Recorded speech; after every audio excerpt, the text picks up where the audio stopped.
Hello, hello, hello again. It is Bubba coming at you again, and we're going to continue our journey in Terraformental. All right. In our last one, we finally got to explore the plateau. We don't have all of it explored, obviously. We ran out of resources. So we are currently at Lorien because I wanted to at least check in here and see if we can look at the um, computer here to find out any more information. So let's do that real quick. See what we can come up with. Okay, so we're going to add fuel to the generator. That way it lasts a long time. Okay, so we might as well hack this admin thing. That way we're not having to do this all the time. I mean, I think we're going to have to come back here. This seems to have the computers that we have to search for everything in. Let's go ahead and grab us a couple of water pouches. Let's get ration packs. Okay, another water pouch. There we go. I'm going to hack this thing.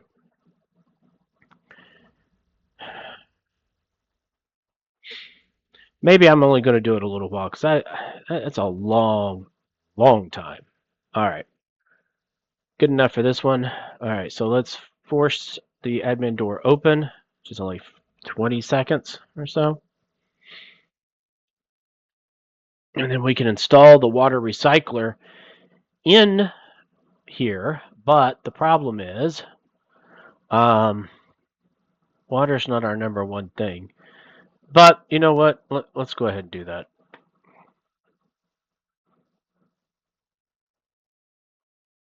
And then we got protein bars. We can go ahead and do that. All right. I got another water pouch, another ration pack. Search for medical facility. There, that's what we wanted. That's what we want to use our minute or so for. This will let us to see if we can find the commander's biometrics so we can break the encryption. If you want to reach the artifact inside. So, maybe that's a clue that there is an artifact inside. If there is, I wonder what it will do for us this time. Hopefully not just blow us to Kingdom Come. All right. Well. We've got this where it's going to be ready for we can fill up a water bottle. There we go. Let's fill a water bottle because water is going to be our big number thing, our big thing here that's going to cause us to have issues. Doot. All right. About halfway done with this fill water bottle. If you're new to the channel, don't forget to hit the like and subscribe. And definitely leave comments with tips and stuff. We've got a lot of good commenters that have been giving us some good information. Like trying to do some of these persistent ones a little bit every cycle so it doesn't take as long the next time. Here we go. There we go. Gotta keep these water bottles coming. I think we might be on the positive edge of this, possibly. Biggest thing is the cooldown on this, because it never seems to change.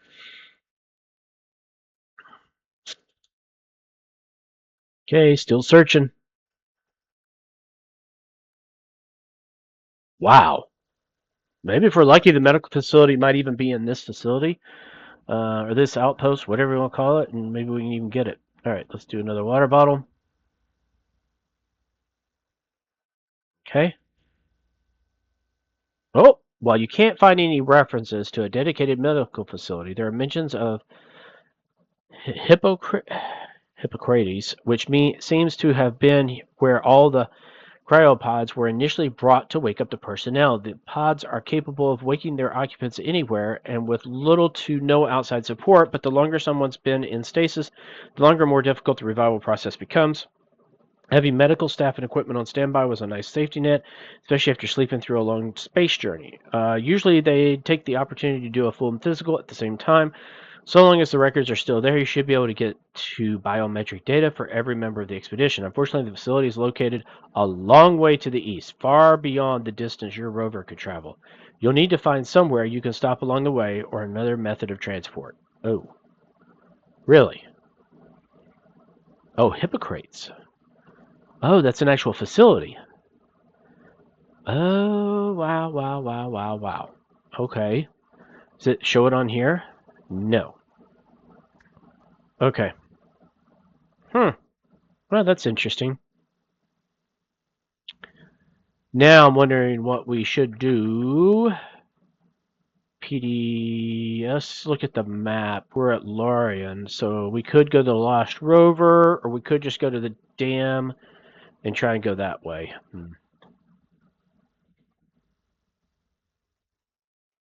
Well, can't really go to the dam and do that because, well, I mean, we could go up there, but that's not going to help us a whole lot because we don't have the generator inside the rover now.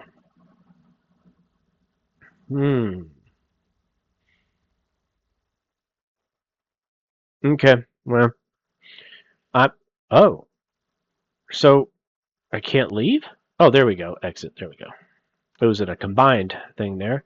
All right. Return to rover. Okay.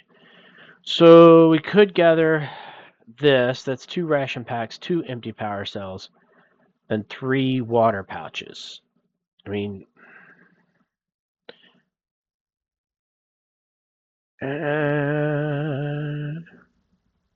huh. Well, I guess let's. I don't know. That's a minute and something. Don't know if I really want to waste that time, but that would give us the power cells that maybe we would need if we're wanting to travel much further. Um, so sure, let's gather the supplies. So it said it was east of Lorien. Well, I mean, okay, so east. So it'd be further than the Lost Rover, I guess. Hmm. Okay, this is going to be heading for the Lost Rover. Maybe we find something this time. No, I guess not. Okay.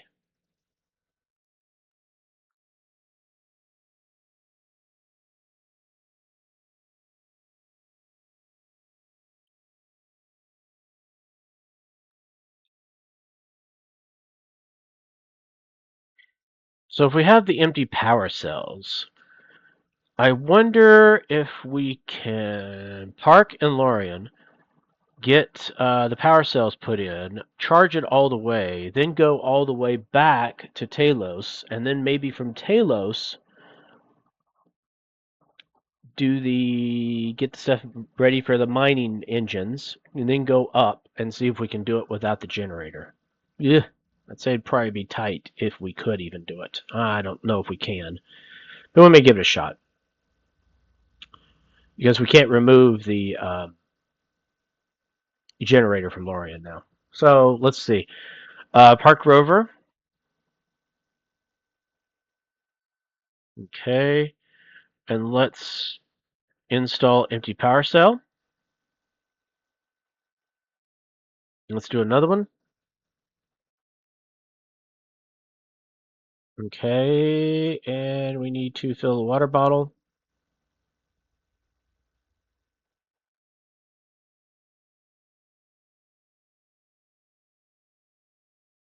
Finish getting those. And then we want to connect the rover to the charger.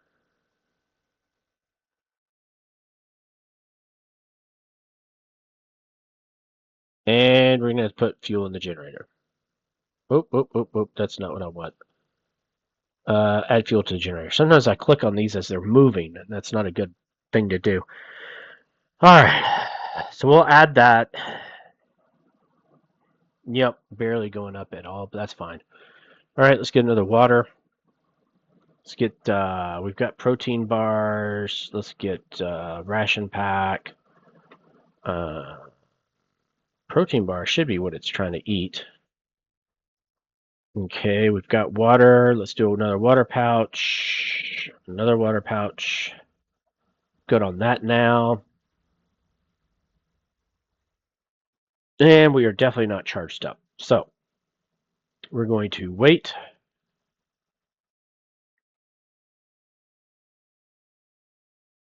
Take another protein bar.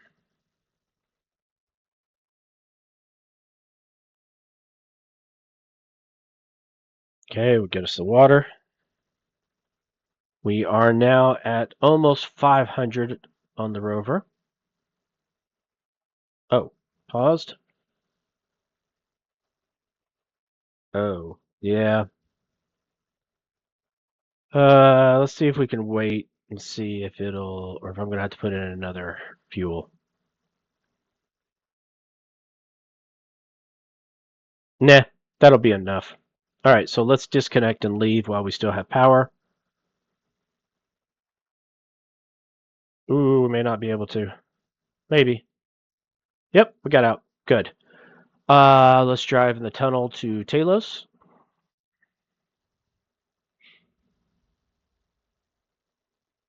And let's see what damage we can do.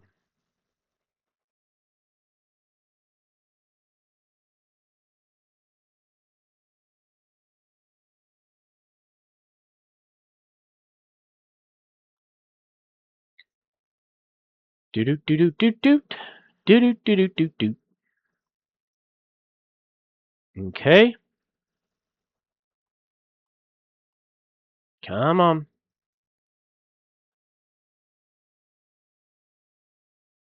come on. Almost there, and then we can fill up on water and food while we're here. Well, not really. Water pouch, and I guess I need to do this. Water pouch and basic food, and that way we're using those that I can fill up on. Okay, so we're going to park rover in Talos. Okay, we've got gather supplies. When did this happen? Oh, well, that's interesting. Okay, well, did we already do? Maybe I already did all the stuff that's needed for doing the other. Okay, well that's fine. I guess we could have gone straight there, but that's okay. We don't need to gather supplies because we're basically full. Let's see, water pouch. We're full on this. We could do. Okay, then let's leave in rover and let's head to this Sandalini. There's also a part of me that wants to get the extra motors and then drive back down here and go to Strabo. And actually, that's what we might do because we're running shorter on time this time because we went to Larian first and then looked in the computers. So maybe that'd be a good idea and see how far we can get. Obviously, not as far as if we had had the generator installed, but we might try it. Or maybe we now know a way to get to the plateau. I doubt it. Without using the tram. All right. Oh, this has got 3 minutes. Okay. So I'm going to time lapse and I will see you guys in a bit. All right, gamers. So I did try going back um, to Santorini and then trying to get down to Astrape. I could not get far enough before the explosion happened. So I went through another loop and now we are back. We took the tram from Astrape up to Santorini and I'm going to ride it to the plateau and see if we can't get the persistent stuff done before we have to loop. So, and I'm not sure why I'm so low on time. I'm pretty sure I had higher time the other time, but whatever. Let's go ahead and finish this one. We should be able to finish that one. Might be able to get the other one before we die. Okay. With the exception of the control room, the majority of the forge area is entirely sealed behind maintenance hatches, and you don't see much need to go poking around behind them.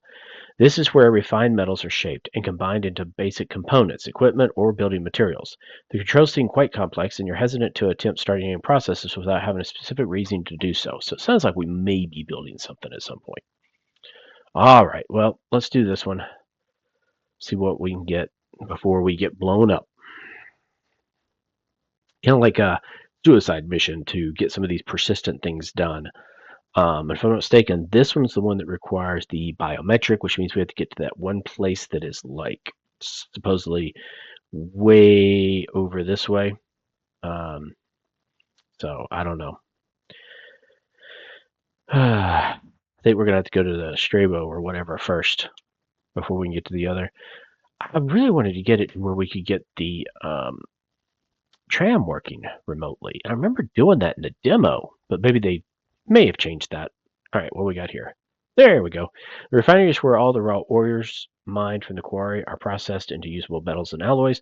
Much like the forge, only the control room is immediately accessible, and the rest is sealed behind maintenance hatches. From the control room, you can order the automated drones to bring specific types of ore from storage for refining. Okay, well, let's write it to the quarry and see if we can get back down to Astrape before it blows up. I don't know if we can get away far enough, but let's see. We're going to give it a shot. Although I think we're going to run out of water before we get there. Pretty sure.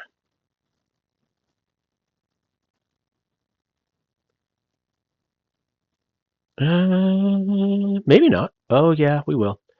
We're going to run out. All right. And we don't see anything going this direction, I don't think. I think we've done this before. Oh, no, we didn't get far enough away. All right. I'll see you in a bit. I think what I'm going to do is go up and get the mining motors and then come back down and let's see if we can't get to Strabo. So I'll see you then. Hang on tight. All right, gamers. So went up there, got the motors, came back down. Of course, I remember now that you can't really recharge at Talos, but with the fuel I have, we might be good to go. We're now towards Strabo. We're gonna drive to the search area, which that's where we died, or I died so many times it was ridiculous because the base was 19 minutes. I mean, we're down to 8.5, but still. Oh, I need to add fuel to the generator again because we've run out already. Here we go. Oh, it's doing time dilation. That's why. So let's add more. Ah, boy. Yeah. Oh, overheating. As the generator starts up, you notice that its usual hum is much louder and more aggressive than normal. Checking the diagnostics, you realize that the increased temperature is causing it to run somewhat hotter than it prefers, decreasing its efficiency. No doubt it'll get worse as you get closer to the equator and the temperature continues to rise. Oh, that's right. Solar did better. So I probably need to get the solar. I probably need to get the solar as well. Shoot. Well, let's see how far we can get.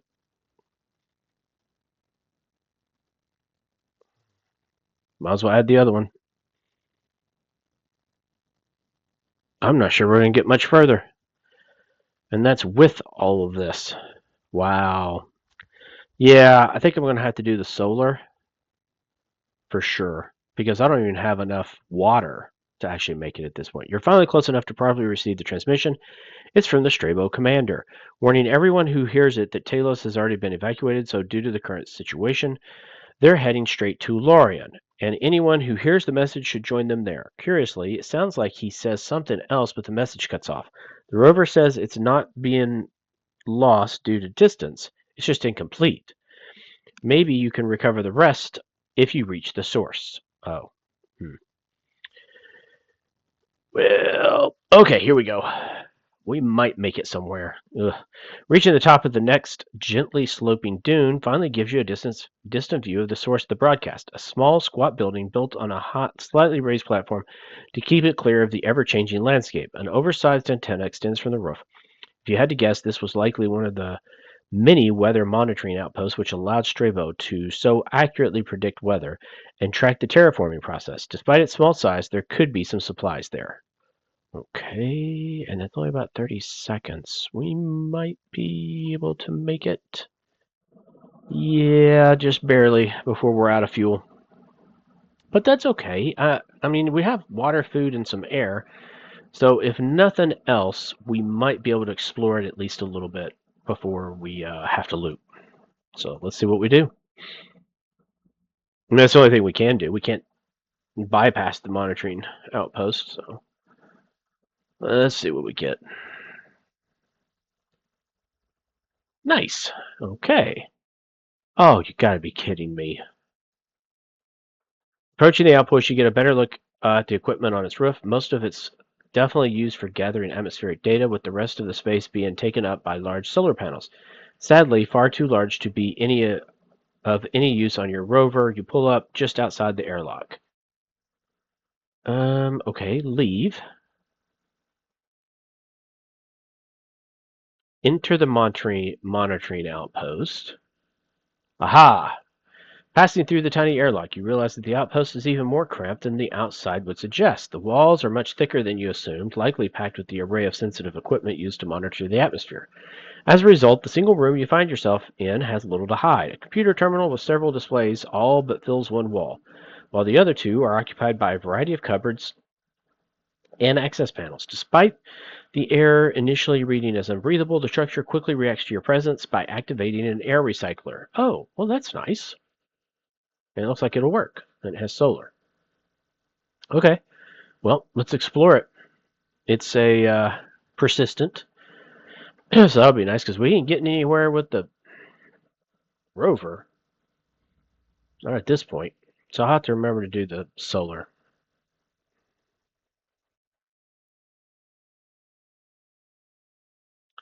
Let's see what we get.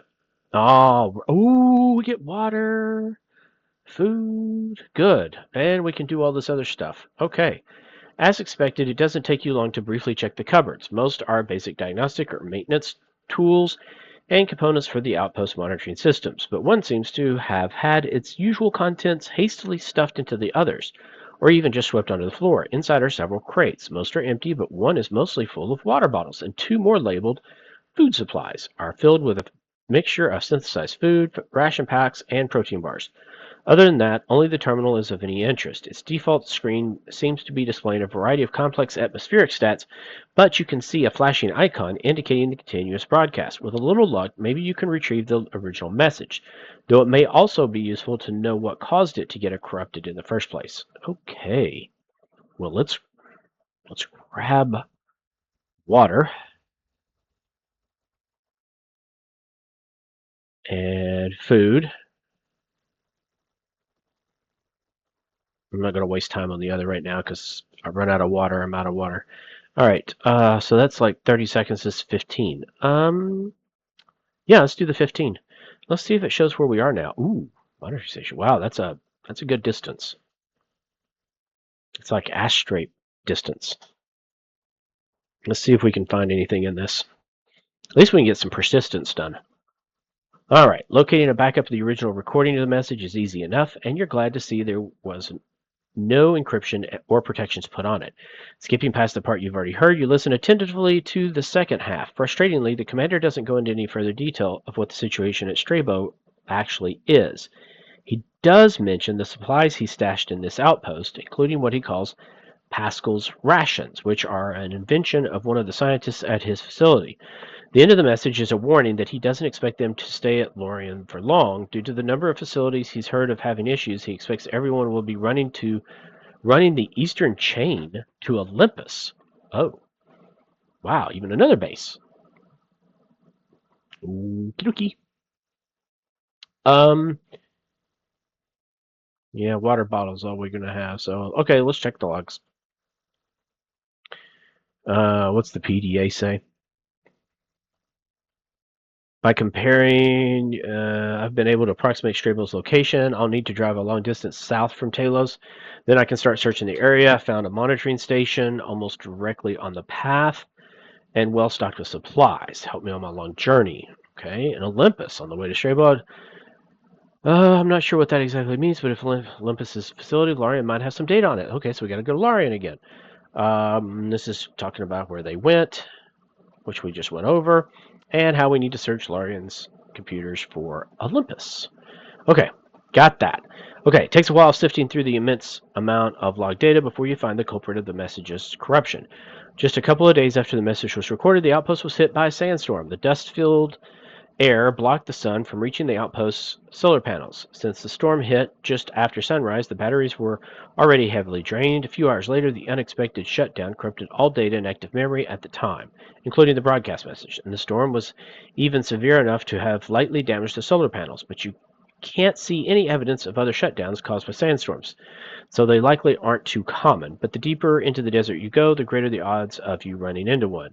It may be prudent to check if any are in the area right now. Oh, okay. Well, let's get us a water bottle. Let's check a weather forecast. See what that does. All right. For some reason, the outpost is incapable of connecting to the rest of the Strabo network. So instead of getting data from dozens of similar outposts scattered across the desert, all you have to work with is the data from this one. For what it's worth, though, there are no signs of a sandstorm that it can currently detect. Okay. What do we got for notes? What changed here? The logs show a sandstorm. Yeah, we knew about that. Okay, same stuff we read. Okay. Well, let's grab some of what we can. We can do that. I'll grab protein bars.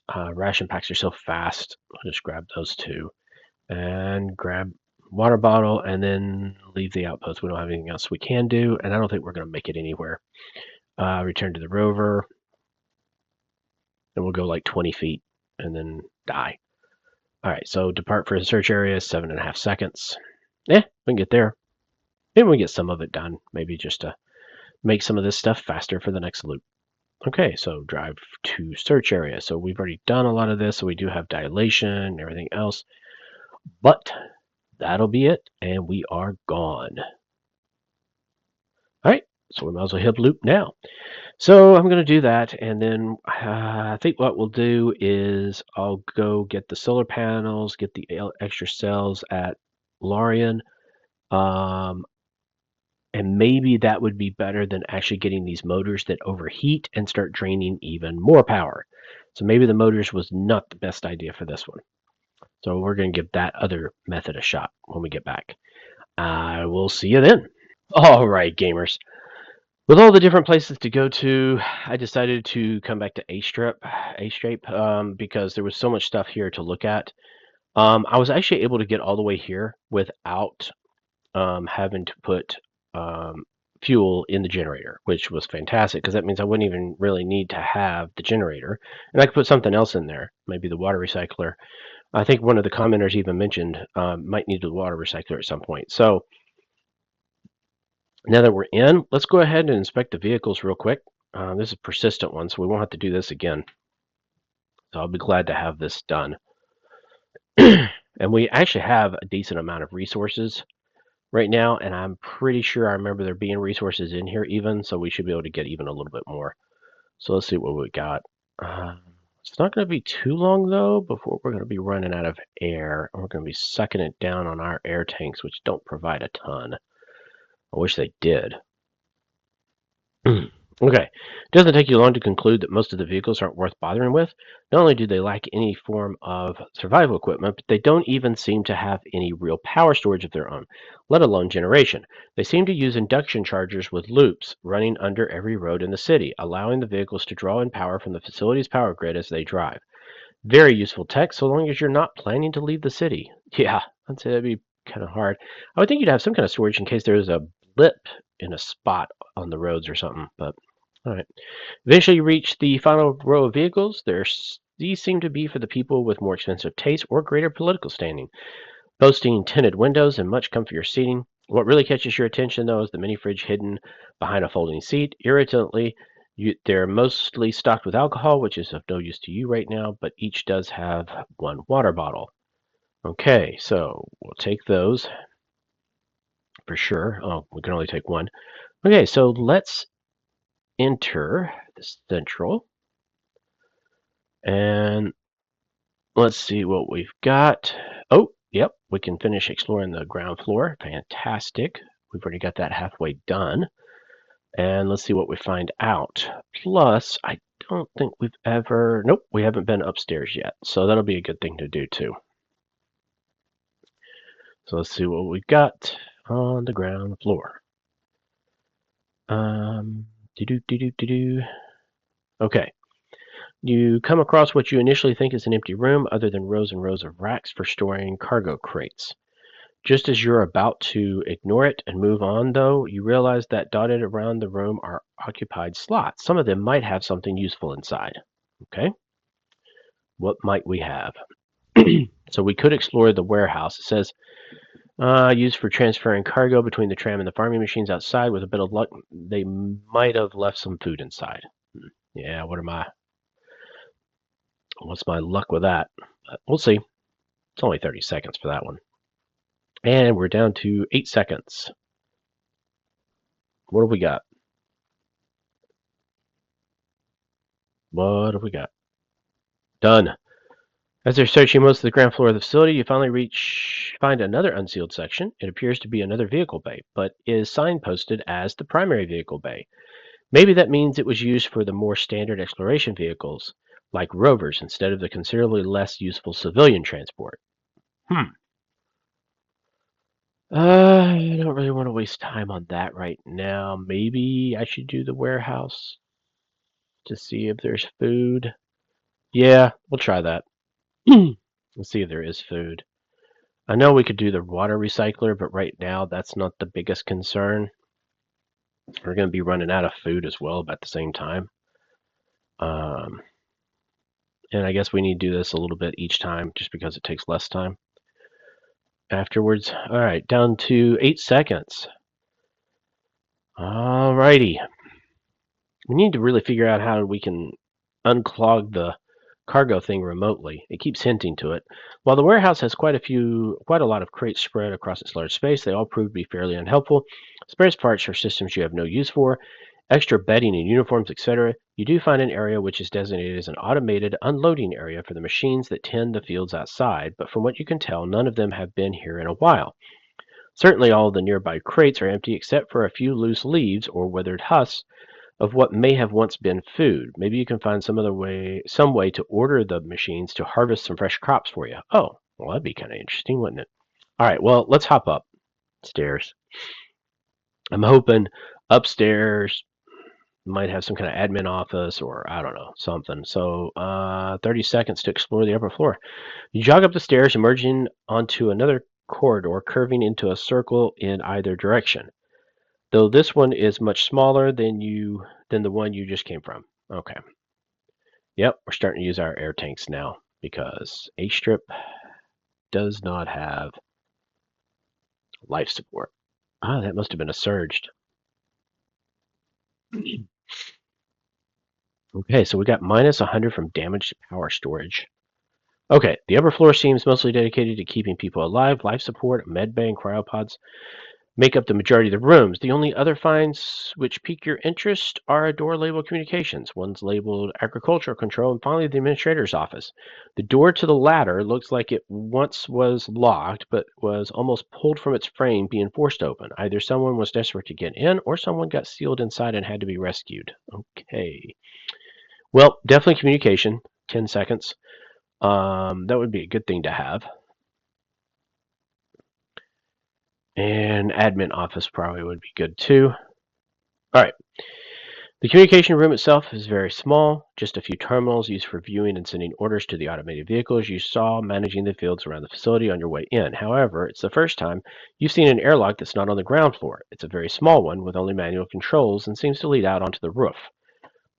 Maybe for drones. All right, so let's inspect the admin office. Only about 10 seconds. And at some point, we're going to need to worry about food and water and then air. Okay, in addition to the expected protein bars, you find a cache of glacier water vials. Well, what do you know? A lot of them. Other than that, you take a quick look at the computer. There's a lot more video logs on here than normal, mostly to detail irrelevant minutiae of what she did each day. It seems this administrator enjoyed hearing the sound of her own voice. Let's see. So when you take some of the protein bars, some of the glacier water,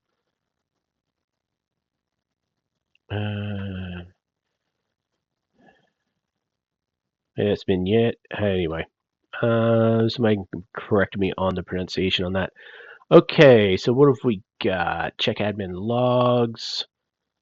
Exit to the roof. Exit to the roof is pretty quick. That's a minute and 15. That's a good amount of time. Because there's damage, it takes longer. But it is persistent, which would be nice. Okay, so mid-range and long range. You carefully clamber up the roof, finding a small fenced-off area. I'll read that while this is going. With a short tower supporting several bits of communication equipment. It seems to be a decent mix of short, medium, and long range. Okay, well, let's try long range. I'm pretty sure that's what we would need to get all the way to Santorini, unless mid-range is that, and this is for, like, Olympus and stuff. The most powerful transceiver seems more than capable of reaching other facilities and should have no trouble getting through to Santorini. Ah, there you go.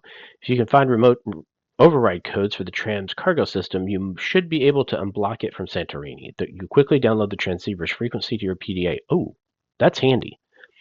Now we just got to find the code. Okay, let me do this while we're up here. That's only 15 seconds. 8. Well, let's go on. Let's check here. What's it say? Tasks. Yep, here's where we need to find the override codes and save us from having to drive all the way here. That would be awesome. Ooh, the mid-range transceiver is regularly sending out updates to the automated vehicles tending the fields all around the facility's borders, sending them to new areas or recalling them to recharge and resupply. Its signal is pretty strong, easily able to cut through the surge-induced interference, yet the transceiver is quite small. Maybe you can find a use for it. So we could actually take it. It can be mounted on most vehicles or drones. Oh, so we might could actually do it on our vehicle if there's a reason for it. Right now, I don't know of a reason for it. Okay, let's go see if we can find this code before we need to go back and get other stuff. And maybe we can get some more water and food while we're here. Okay, and then let's inspect the logs. I know that's a minute and something, but I think that's going to be worth it. If we can find that code, that would be game-changing so far, because that would save so much time. I mean, I wouldn't even have to worry about doing the motors. Which means if we could get down here, or we call the tram, we get it up there, we can take it right to the plateau, we'd have a lot more time to actually explore that. Yeah, that'd be fantastic. Okay, let's find out what we have here. We're running out of water, so let's get some of those. Okay. That's good, but we're going to run out of air now before these. So we'll have to go back out to the rover to get air tanks. We're out of air tanks completely at this point. Okay, but we've only got 30 seconds left, and that leaves us 3 minutes of air. I think we'll be okay.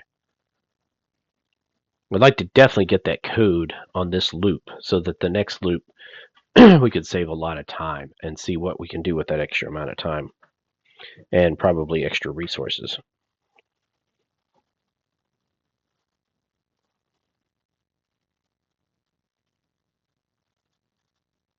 Okay. 1 second. All right, you spend far longer than you probably should have watching completely pointless logs.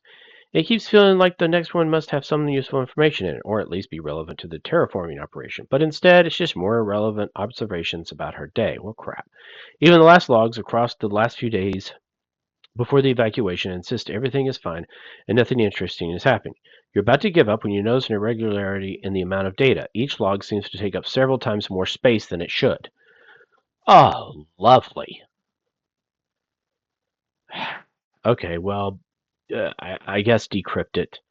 It's 40 something seconds. That still leaves us time to get back to the rover. And hopefully this has something in it. I hope. I'm not worried about the glacier water and stuff like that right now. Well, I guess I should be.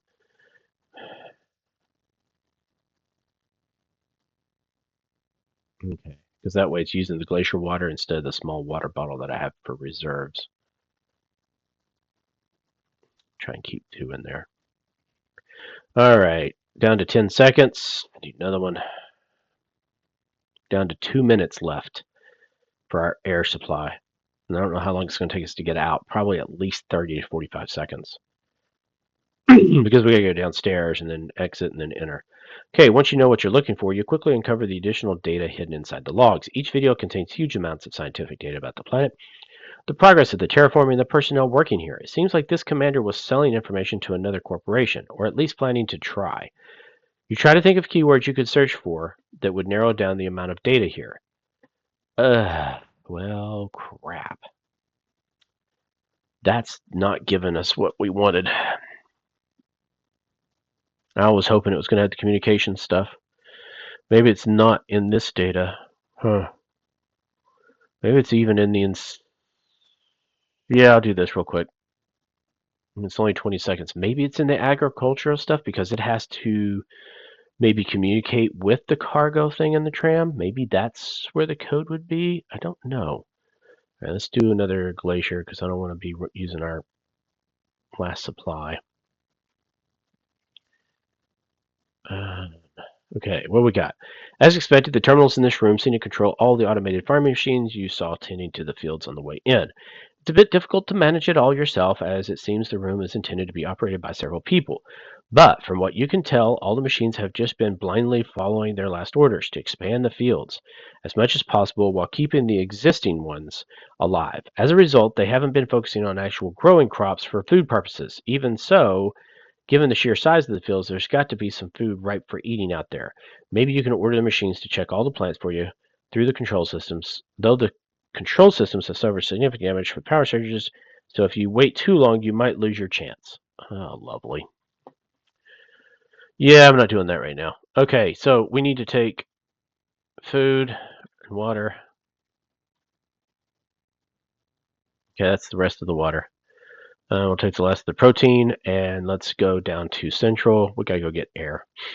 And then we'll start looking at some other stuff in this. I really was hoping to find the other. Maybe it's in the primary?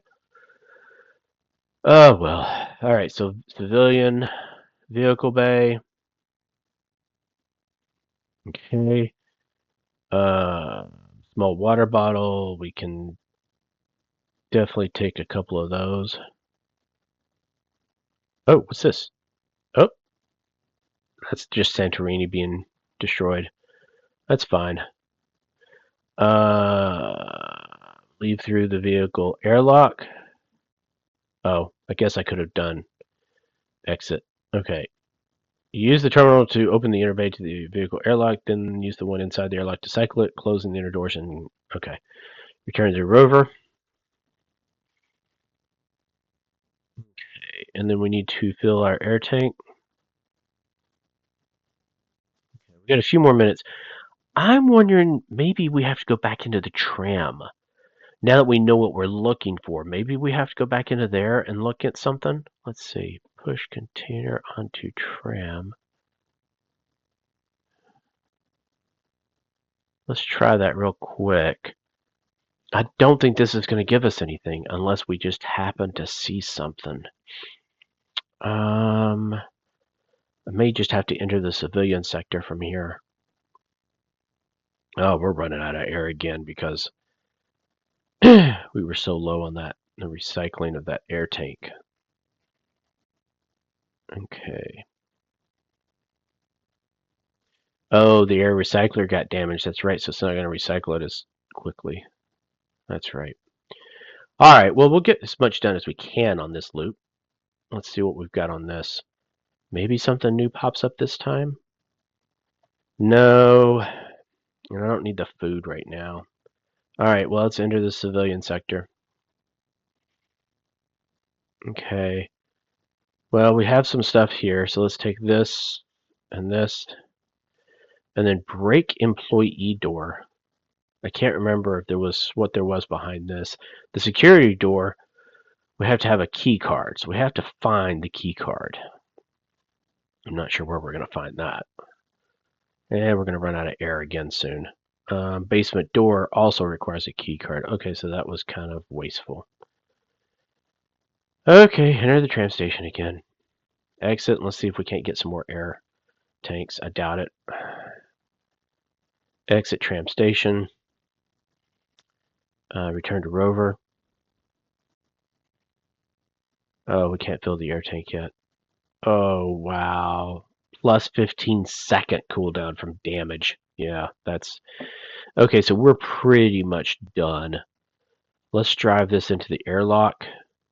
It's actually faster than just leaving. Okay. Your rover is a bit of a tight fit in the airlock, which was clearly designed for smaller city-based vehicles, but you manage it. Now you'll need to get out and cycle the airlock to get it inside. Okay. Cycle? Why do we care about this?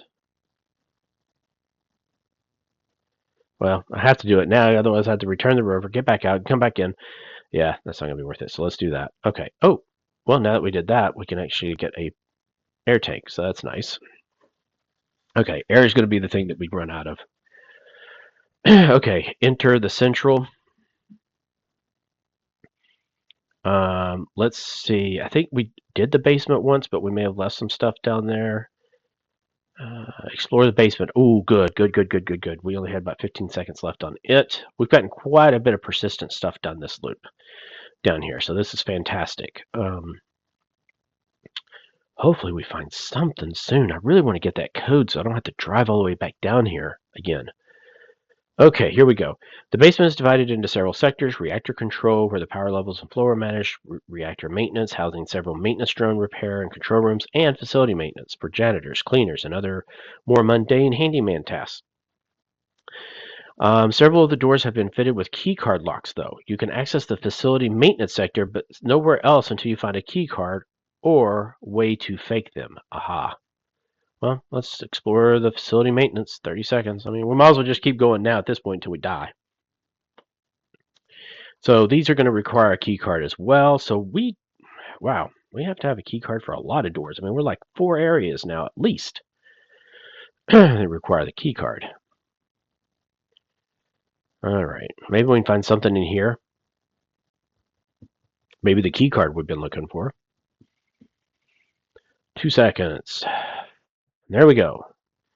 Most of the sector is dedicated to the maintenance of cleaning bots. None of the other facilities had them, presumably because the terraforming team were trusted to keep everything clean themselves. But the civilians intending to live here needed robots to take care of them and engineers to take care of the robots. The only things of more immediate interest are a locker room, a door labeled reservoir, and a cargo lift. It's been long since burned out by the power surges, so you can't reach the key card locked door on the floor above, but the sign says it leads to the civilian sector. Oh. So, locker room. Locker room makes me think of key cards or stuff that might be left in the lockers. Let's find out real quick before we die. 2 seconds. There we go. Locker room is spotless, not just clean, but empty and mostly unused. Then again, you find one locker crammed with alcohol, likely taken from civilian vehicles upstairs, snacks, and a stash of glacier water samples. Someone must have had quite a taste for it, but it seems very strange to keep it hidden in a locker with alcohol. Maybe you should check to see if there are any logs about it. Tucked into a corner of the locker room, you find a small machine with a data port. It takes you a while to realize what it is: a key card printer.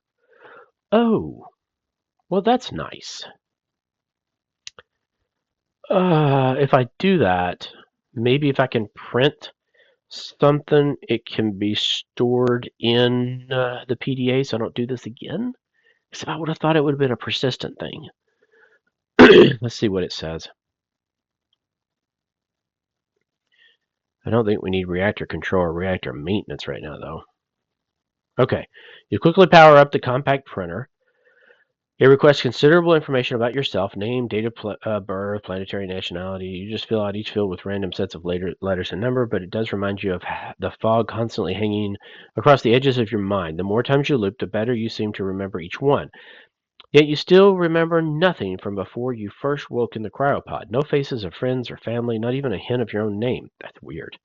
The printer buzzes as it finishes printing your new key card. You now have full access to the facility so long as you keep it on you. What's more, you realize you might be able to decrypt the process of creating the card, which would allow you to fake the data using a signal from your PDA. Then you'd never need to print one again. Oh, well, that would definitely be worth it. Oh, that's 2 minutes. All right, well, we're going to do that. Let it go for however long, because that'll definitely be worth it. We'll be able to get into other areas. My guess is the other areas are where we're going to find the radio codes or whatever, override codes. So, all right, well, that's going to do it for this episode. So definitely keep the comments coming in, and I will see you on the next video. Bubba out.